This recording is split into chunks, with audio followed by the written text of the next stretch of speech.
Law firm associates want to be proactive, but doing so feels risky. Let me explain this insight. Associates who don't have a full plate of work typically know that they need to fill it. They know the importance of hitting their billable hour goals, but they often get stuck on how to do it. They tend to imagine that reaching out to find more work has a very high risk profile. I can't tell you how many times we have heard from junior lawyers that they are in fear of bothering senior associates or partners by asking for work. They have been so programmed to protect and prioritize the time of more senior lawyers that they actually end up wasting their own, spinning their wheels, wondering if and when and how and who they should reach out to for more work. But don't take my word for it. Let's look at 3 different reflections from 3 different associates who went through our foundations course. Welcome to the Insight Engine, powered by DueCourse. Every year, we are the trusted recipients of thousands of pieces of reflection writing from hundreds of lawyers who participate in our cohort coaching courses. Over time, this has given us a first-of-its-kind window into the real thoughts, experiences, and struggles of law firm associates. Now, we're the #1 company in the world at deriving insights and recommendations tailor-made to the associate concerns arising in any law firm environment.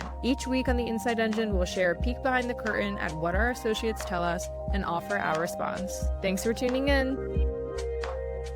One says, "It is challenging to continually try to get work and keep asking without feeling like a bother." Another says, "I would like to adopt a more proactive mindset, so I take the initiative to reach out to colleagues. And I need to get over my hesitation in reaching out to folks and commit to taking action." So as you can see, these lawyers know the what. They know they should reach out. In fact, they want to reach out, but they're feeling paralyzed by the how. How do I get more work without feeling like a bother? So why does this happen? I have a few ideas based on reading thousands of reflections from junior lawyers over the years. The first is that a lack of predictability in their work streams is leading to feeling a lack of agency. Unlike in a law school setting where there were syllabi to guide their schedules in a predictable way, in a law firm setting, work can often wax and wane in an unpredictable or seemingly unpredictable way. This is perhaps especially true for junior lawyers who have not yet established consistent work streams and are relying on a trickle down of work from more senior lawyers. These senior lawyers may not even have ever met this junior before, much less have established confidence in their work product. So this instability and this isolation, especially in the early days, can feel very intense. One minute you're getting assignments coming at you from all different directions,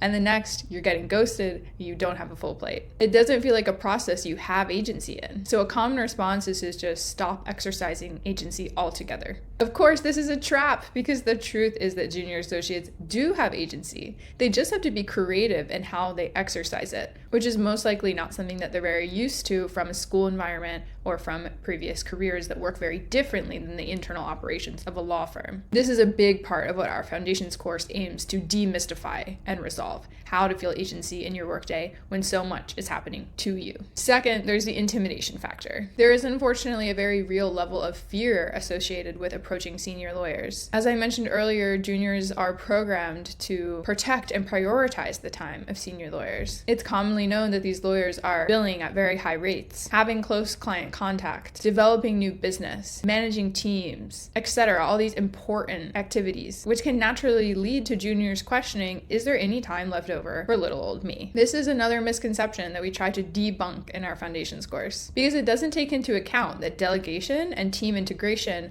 are literally components to the job description of senior lawyers. So by asking for more work and flagging their availability for these senior lawyers, juniors are actually making those senior lawyers' jobs easier, but oftentimes they've never thought of it that way. And thirdly, they've never had to do this before. Most juniors, even those who have prior work experience, haven't been in the unique setting of a law firm where they're required to learn what it takes to fill a billable plate. In most job settings and as a student, job responsibilities are handed down to you by a manager or supervisor, whereas junior associates don't directly report to a boss within the law firm ecosystem. And in most job settings and as a student, there is little to no incentive to ask for more work because you aren't on a billable system or you aren't graded on it. So most lawyers are brand new to the idea of needing to ask for more work. And the double whammy is that they often aren't sure who to ask for because they don't have a traditional boss. Okay, so now that we understand where some of this is coming from, what can we do as PD professionals about it? Here are 3 ideas for those looking to get out ahead of it. 1 is to provide juniors or request that their mentors provide them with short example scripts for work outreach. It could be something as simple as, "Hi, so-and-so, I was taking stock of my schedule this week and I noticed that I will be light on billable work. I'd appreciate if you could keep me in mind if any tasks come up that I may be able to assist with. I'll be in the office Monday through Thursday to connect on it in person or reachable anytime at phone number or by email. Thanks." By arming juniors with these pre-approved words, they feel empowered to stick to the script rather than running in circles wondering what to say and how to say it when they need to ask for more work. Secondly, encourage associates to utilize internal directories. This is something they already have at their disposal and it requires very minimal lift from you because firm internal directories already exist. But just a small amount of training and encouragement on how to use them can be so helpful. For example, by using filters or keyword searches, online directories can help associates connect with lawyers they may not have ever met, perhaps in other offices, or may not have realized have a practice that connects with that associate's interests. Especially in large law firm settings, it can take years to learn how each member of a team slots into the overall picture of the industry group. And junior associates just don't have that knowledge yet in their back pockets. That's where directories can be really helpful to build up that repository of knowledge for who to go to for work. And lastly, I know this one is a bit more nebulous, but it's important to try to cultivate a welcoming style into senior associate and partner culture. Just a single email from a senior associate to a junior within their first couple weeks of practice that says, "Hey, please reach out to me if you're ever light on work," or a partner who takes an extra couple of minutes to get to know what kind of assignments might really excite that junior, like sitting in on a deposition or a certain client who they're eager to connect with. Even just taking a couple moments to explain the different client work streams for that industry group. All of this can just make an immense difference to that associate's comfort level with asking for more work and feeling like they're integrated and understanding who they can go to for help. Remember, junior associates have never done this before. It's an unusual sort of setup. So just a few small adjustments can normalize and improve the situation.